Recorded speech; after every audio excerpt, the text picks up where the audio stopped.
what's up? This is Kurt, and it is the 4th of July, Independence Day.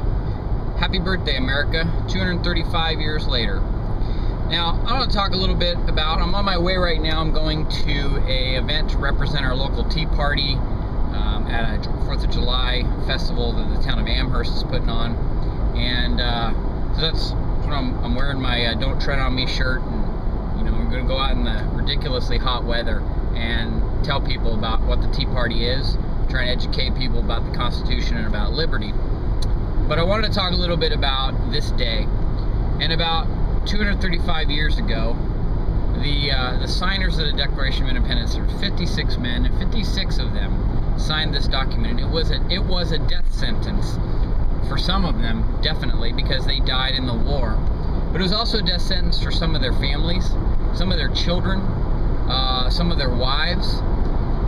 It was a death sentence for their property, for the things that they owned and they held dear. Many of them had their houses burned to the ground, had their possessions looted, had their homes seized. They died penniless. Very few of them, made out after the war and kind of, pulled through it. And that was only because they just dumb luck, their houses didn't get destroyed.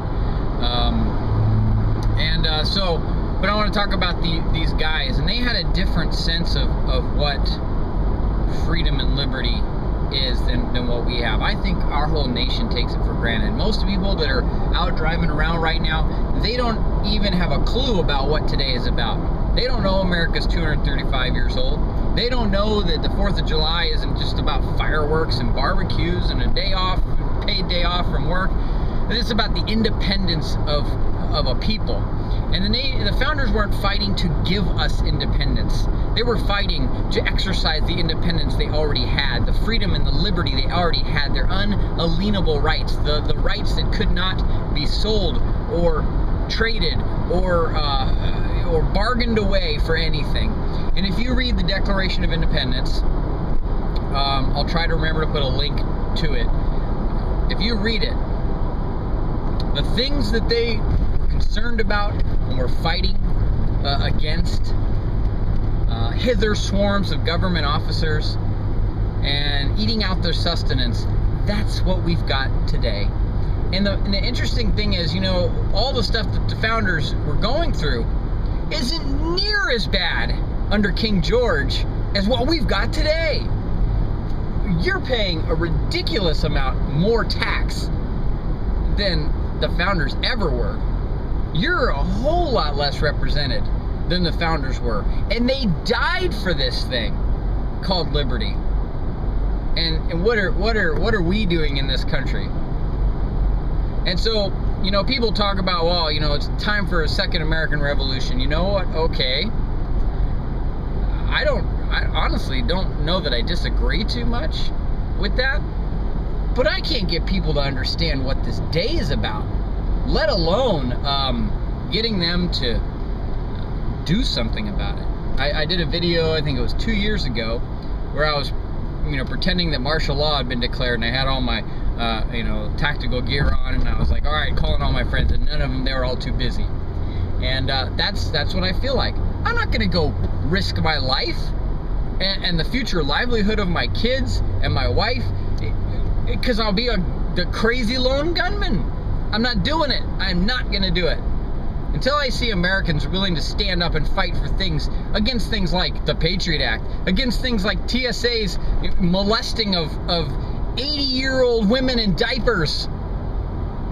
Then, if people don't care about those simple things, what, are you kidding me? I'm supposed to rile up the troops and go into battle with that? Give me a break. That we have a totally different culture than what the founders had. The Declaration of Independence, think about this, was signed by 56 men, and they were representatives of the 13 colonies. Now, the people, they weren't representatives in the sense that, oh, well, that's the man I voted for as an entire state, and we sent him there. It was a group of people. They wanted to get together. They wanted to represent their state, represent their people, and they unanimously agreed that independence was the only solution. And what the Declaration of Independence did, I think, was become a symbol and a rallying cry for the citizens of the colonies, for the egregious violations of their rights, and why I think the founders and the original colonists were completely justified in what they did. When you talk about just war and, you know, the Romans 13 obeying your rulers, well, here's the deal.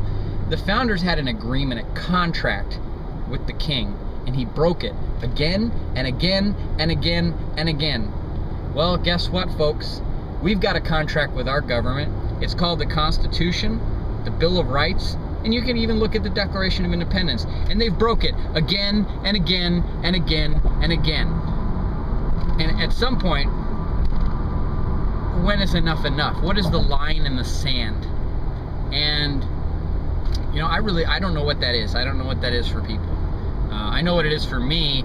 It's people with guns kicking in my door. That's the line in the sand for me at this point. You know, that may change in the future, but I'm sorry, my home is my home. It's my castle. You're not coming in my home. And so for me, that's the line in the sand. But if we're at that point, you know, honestly, it might be too late. But everyone thinks that we can just all sing Kumbaya and work together. You cannot work with some of these people. Republicans and Democrats. A progressive is a progressive. I don't care what letter they've got next to their name.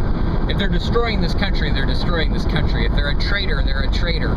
You know, a tiger's a tiger. And you know, you get stuck in a cage with a hungry tiger, he's going to eat you. I don't care how much you sing songs to him, he's going to eat you. So, you know, think about that. Read the Declaration of Independence today, and just think about what the founders were going through, and think about the context of the language of that document. And